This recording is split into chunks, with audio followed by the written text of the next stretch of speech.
आदर्श विद्या मंदिर उच्च माध्यमिक विद्यालय बालोतरा कक्षा 9वीं अध्याय 8 गति भाग 4 वेग में परिवर्तन की दर। किसी वस्तु की एक समान सरल रेखीय गति के दौरान समय के साथ सदैव वेग नियत रहता है, अर्थात जब वस्तु का ग्राफ बिल्कुल एक सीधी रेखा में प्राप्त होता है उस स्थिति में उसके बीच का वेग अर्थात गति हमेशा सदैव नियत रहती है। इस अवस्था में किसी भी समय अंतराल में वस्तु के वेग में परिवर्तन शून्य है। यद्यपि असमान गति में वेग समय के साथ परिवर्तित होता है, इसका मान विभिन्न समयों पर विभिन्न बिंदुओं पर भिन्न भिन्न हो सकता है।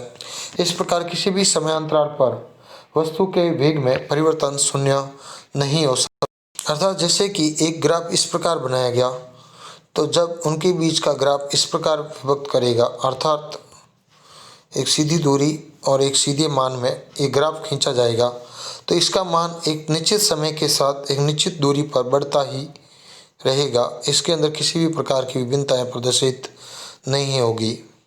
तो इस प्रकार इन दोनों के बीच में तो किसी भी समयांतर पर वस्तु के वेग में परिवर्तन शून्य नहीं होता है।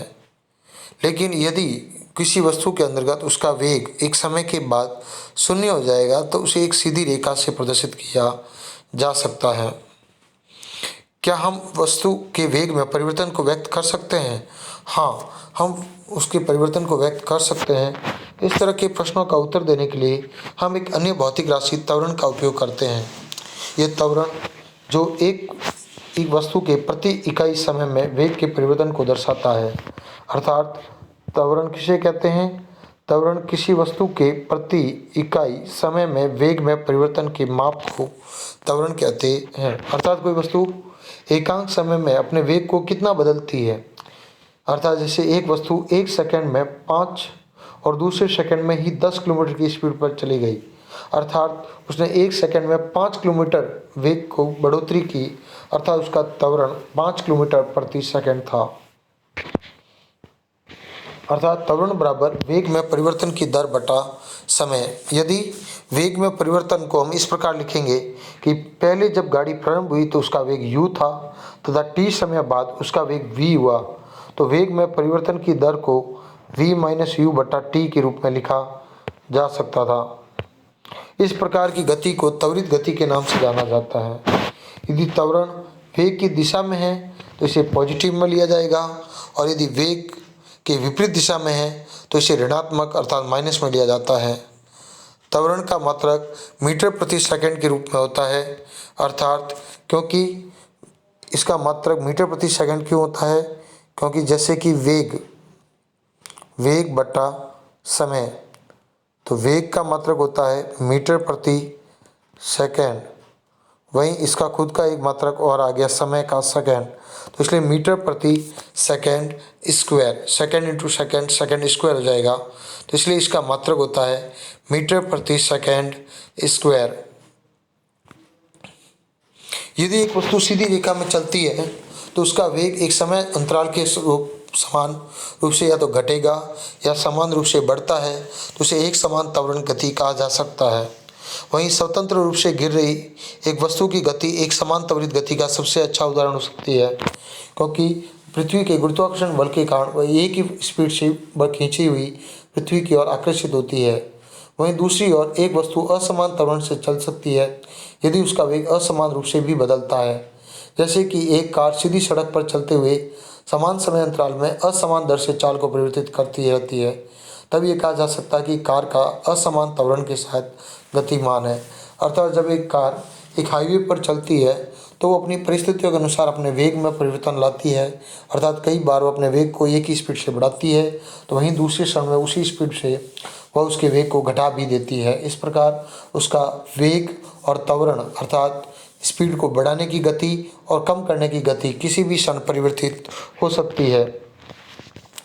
इसे एक एग्जाम्पल से भी समझा जा सकता है कि एक गाड़ी जो विराम अवस्था से राहुल अपनी साइकिल को चलाकर 30 सेकंड में 6 मीटर प्रति सेकंड का वेग प्राप्त कर लेता है, और वही कुछ समय पश्चात वो इसे ब्रेक लगाता है और साइकिल का वेग अगले 5 सेकंड में कम होकर 4 मीटर प्रति सेकंड हो जाता है। इन दोनों स्थितियों में साइकिल का त्वरण ज्ञात कीजिए। तो पहली स्थिति तो थी कि उसका वेग 0 था क्योंकि गाड़ी अभी चलना प्रारंभ हुई है। वहीं अंतिम वेग उसका 6 था क्योंकि उसने अब गाड़ी को 6 की स्पीड में बढ़ा दिया है। उसे के लिए उसे 30 सेकंड का समय लगा। अर्थात वेग में परिवर्तन की दर थी, तो वेग में पहले वेग था 0, अब वेग हुआ 6, तो 6 माइनस 0 यानी वेग में परिवर्तन हो गया 6। वहीं समय लगा 30 सेकंड। 6 का भाग 30 में जाता है 5 बार, अर्थात 1/5 यानी 5 का भाग 1 में नहीं जाता तो लगा पॉइंट, एक जीरो लगने के बाद 10 और इसका मान हो गया 0.2, अर्थात पहली स्थिति में इसका मान हो गया 0.2, अर्थात ये 0.2 वेग से गतिशील है। इसका त्वरण हो गया 0.2 मीटर प्रति सेकंड स्क्वायर। वहीं दूसरी अवस्था में अब उसका वेग जब 6 हो चुका है और उसे ब्रेक लगाने के बाद वो 4 का हो गया, अर्थात उसका त्वरण 4 माइनस 6 यानी माइनस के 2, और वहीं उसके लिए उसे 5 सेकंड का समय लगा, यानी 5 का भाग 4 में नहीं जाता, लगा 0.20 520, अर्थात माइनस 0.4 मीटर प्रति सेकंड स्क्वायर। यहाँ लिखने में हल्की सी मिस्टेक है, ये होगा -0.4 मीटर प्रति सेकंड स्क्वायर। इस प्रकार इन दोनों ही गतियों में इस वस्तु का त्वरण निकाला गया। वहीं इस गति का ग्राफीय प्रदर्शन भी कर सकते हैं। हम अपनी सुविधा अनुसार विधि से ग्राफ प्रदर्शित कर सकते हैं, अर्थात किसी एक दिवसीय क्रिकेट मैच के प्रचारण में किसी टीम द्वारा प्रत्येक ओवर में जो रन बनाए गए, अर्थात जब मैच चलता है तो मैच के दौरान किसी भी टीम के रन प्रत्येक ओवर में कितने बन रहे हैं उसका एक ऊर्ध्वाधर बार ग्राफ से खींचा जाए, तो उसे आपने गणित में पढ़कर हम सरल रेखीय ग्राफ की सहायता से इसे समझा सकते हैं, जो 2 चर युक्त रैखिक समीकरण को हल ज्ञात करने से प्राप्त होता है।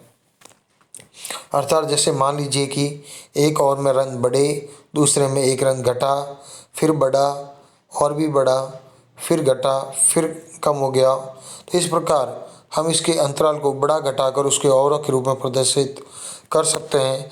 ये एक ही रेखा द्वारा बनाया जाता है, इसलिए इसे सरल रेखीय ग्राफ भी कहा जाता है।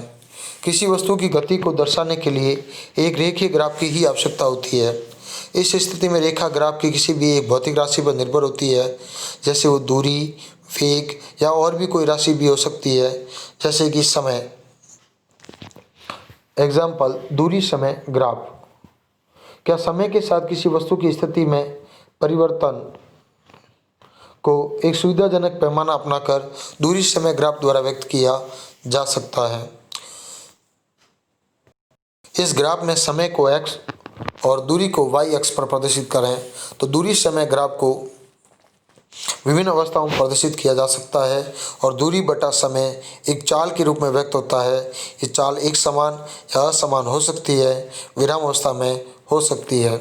जैसे कि एक वस्तु हर 20 मिनट के अंतर्गत 10 किलोमीटर की दूरी तय कर लेती है, तो हम इसकी दूरी का एक मापांक या एक फिक्स मान ज्ञात करने का प्रयास करेंगे। तो उनके बीच की दूरी का अंतराल और समय का अंतराल अब निकालते हैं तो हमें कुछ इस प्रकार प्राप्त हो सकता है।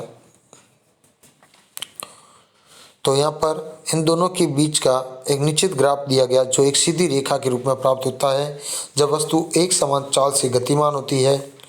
इस प्रकार जब भी कोई वस्तु एक समान रूप से गतिशील होती है, अर्थात समान अंतराल समान समय में तय करती है, अर्थात समान दूरी समान समय में तय करती है, इसे हम एक समान चाल कहते हैं। वस्तु द्वारा तय की गई ये दूरी एक समय के समानुपाती होती है और इस प्रकार एक समान चाल करने के लिए समय के साथ तय की गई दूरी का ग्राफ एक सरल रेखांक के रूप में होता है। भाग ये दर्शाता है कि दूरी एक समान रूप से बढ़ती है। यदि आप y अक्ष पर विस्थापन का परिणाम तय की गई दूरी के बराबर लेंगे तो आप एक समान चाल के स्थान पर एक समान वेग का पद भी प्रयोग कर सकते हैं। हम दूरी समय ग्राफ का प्रयोग वस्तु की चाल ज्ञात करने के लिए भी करते हैं। जैसे कि हम अगले चित्र में ये देखेंगे कि किस प्रकार एक दो बिंदुओं में A और B को लिया। बिंदु ए से x अक्ष के समांतर एक रेखा खींचेंगे और b से y अक्ष के समांतर, और इस प्रकार दोनों ही रेखाओं पर बिंदु ए सी से पर मिलकर एक त्रिभुज का निर्माण कर उन दोनों के समय अंतरालों और दूरी के मध्य के अंतराल से भी हम उसके लिए समय और दूरी के वेग का मान ज्ञात कर सकते हैं। जैसे कि वस्तु का चाल ज्ञात करने का एक नया फॉर्मूला कुछ इस प्रकार है। जैसे कि एक वस्तु ने 1 घंटे में 5 किलोमीटर की दूरी तय की,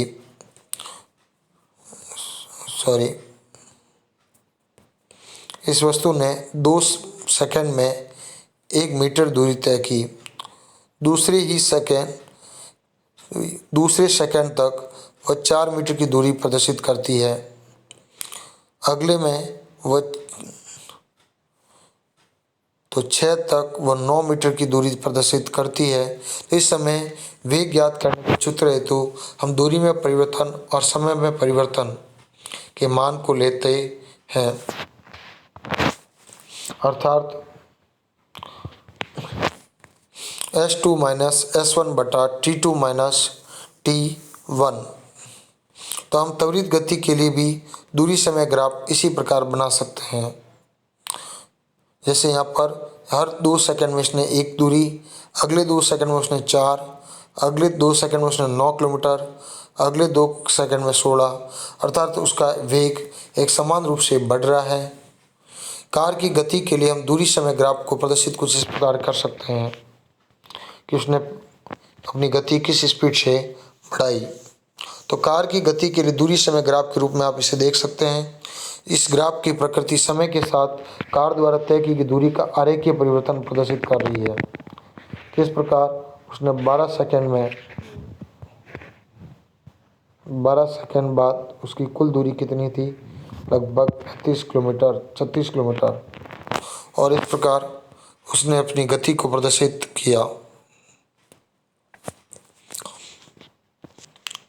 वहीं इस गति में असमान चाल को व्यक्त किया जा सकता है, क्योंकि ये ग्राफ एक सीधी रेखा प्राप्त नहीं होती है। आज के प्रश्नोत्तर में आप करेंगे त्वरण किसे कहते हैं, दूरी व समय के मध्य एक ग्राफ बनाइए जब दूरी समय के साथ एक नियत अनुपात में वृद्धि करती है। चाल ज्ञात करने का सूत्र लिखिए जब चाल समय के साथ बढ़ती है। धन्यवाद।